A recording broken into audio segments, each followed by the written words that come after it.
Assalamualaikum warahmatullahi wabarakatuh. Kembali lagi, hari ini kita belajar kewirausahaan, tapi kali ini kita harus daring dulu. Jadi ibu buatkan video ini agar kalian lebih mudah dalam belajar, ya. Baik, hari ini kita akan masuk ke materi baru terkait dengan terkait dengan bab 2 tentang rekayasa. Ya, bab 2 tentang rekayasa. Setelah kemarin bab satunya itu tentang kerajinan, jadi sekarang bab 2 tentang rekayasa. Nah, di semester ini kita akan mempelajari tentang produk grafika. Nah, jadi arti dari grafika di dalam bahasa Inggris itu diambil dari kata graphics, ya, yang artinya adalah memvisualisasi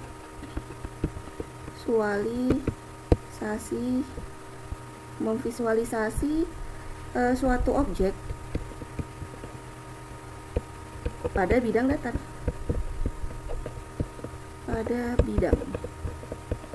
ya. Jadi memvisualisasi suatu objek pada bidang. Nah, perkembangannya itu sebenarnya sudah ada dari zaman prasejarah. Contoh yang pertama ini kita lihat, ya. Contohnya adalah gambar telapak tangan ini ditemukan di goa di Sulawesi Selatan. Kemudian setelah perkembangan zaman itu mulai dikenal dengan teknologi cetakan kayu ukir, ini dari Cina dan Korea. Kemudian yang ketiga itu ada penemuan mesin cetak oleh Gutenberg dari Jerman, tapi kemudian diproduksi di Inggris. Ini visualisasinya, cara menggunakannya. Kemudian saat ini kita lebih populer dengan menggunakan mesin cetak atau digitasi menggunakan printer, gitu ya. Nah, next lagi. Oke. Berikutnya untuk teknik cetak itu dibagi menjadi 5, ya. Ada 5 teknik cetak. Oke. Yang pertama adalah ini disebut dengan cetak timbul. Kenapa disebut dengan cetak timbul? Karena dia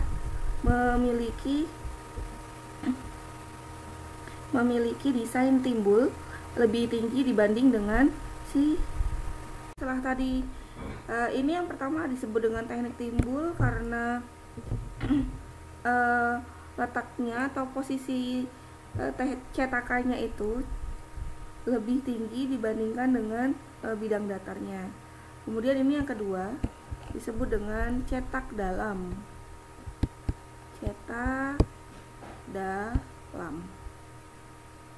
Nah, cetak dalam itu seperti ini.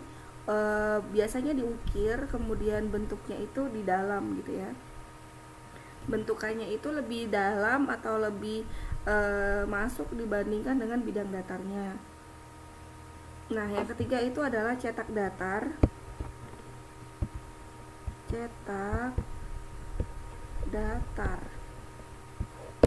Baik, cetak datar ini biasanya digunakan untuk membuat koran atau majalah atau buku yang lain-lain, ya. Jadi ini adalah set dari mesin cetak kuno seperti ini. Kemudian diperbarui dengan mesin cetak yang lebih canggih dengan menggunakan warna-warna. Kemudian yang keempat itu kita buat ada yang namanya teknik cetak saring. Nah,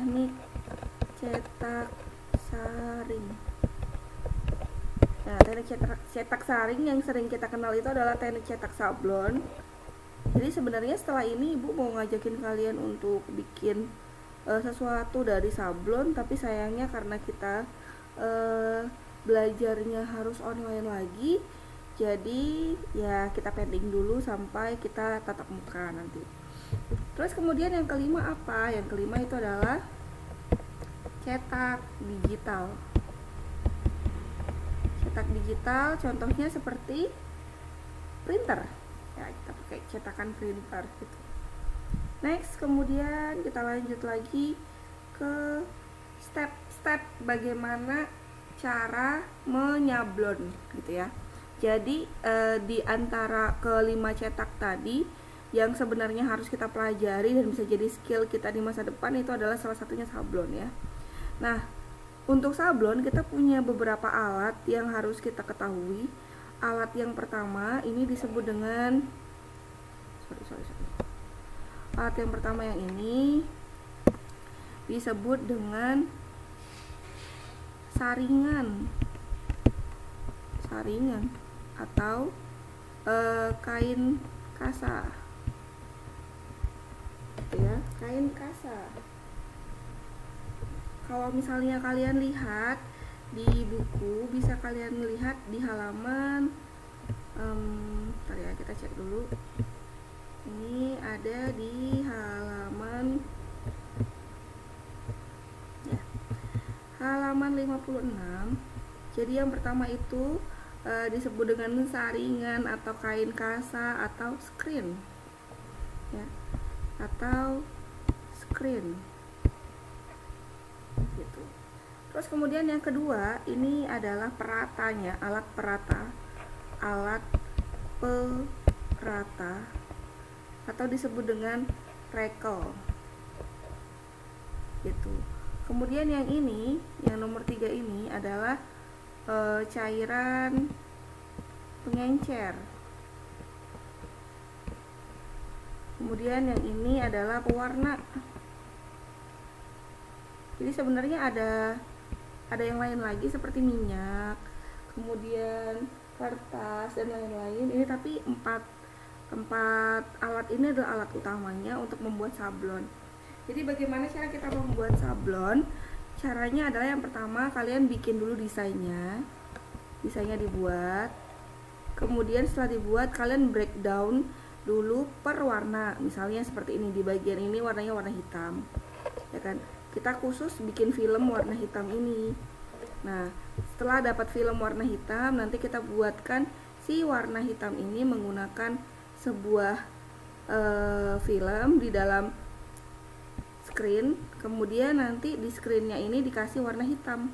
Jadi ini filmnya diberi warna hitam. Terus kemudian kita breakdown lagi. Yang di sebelah sini itu ada warna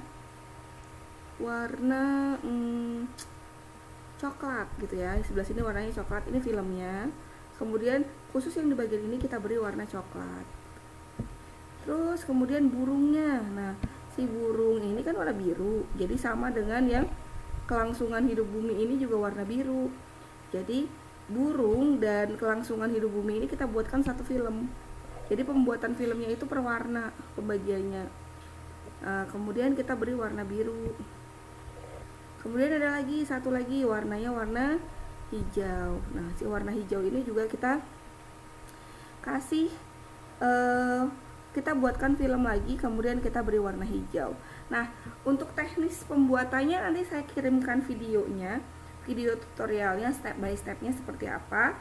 Kemudian nantinya produk-produk hasil digitasi tadi itu salah satunya adalah seperti ini, produk desain makanan, desain kemasan makanan atau desain kemasan produk. Nah, jadi rencananya niat awal kita, saya mau mengajak kalian awalnya untuk membuat sebuah daur ulang kertas. Jadi kita buat kertasnya daur ulang, kertas daur ulang ditambah dengan pewarna alami. Nanti setelah pewarna alami kertasnya itu berwarna-warna, baru kita akan sablon di atas kertas itu gitu. Rencananya kita berdoa sama-sama semoga kita cepat masuk kembali ke sekolah, jadi kita bisa praktek banyak, dan semoga hal ini semuanya akan bisa menjadi bekal skill untuk kalian nanti ke depannya gitu. Ibu tutup dulu untuk sesi penjelasan. Setelah ini nanti ada video yang harus kalian lihat untuk step by step cara pengerjaan sablon gitu. Oke, Ibu tutup dulu. Terima kasih. Assalamualaikum warahmatullahi wabarakatuh.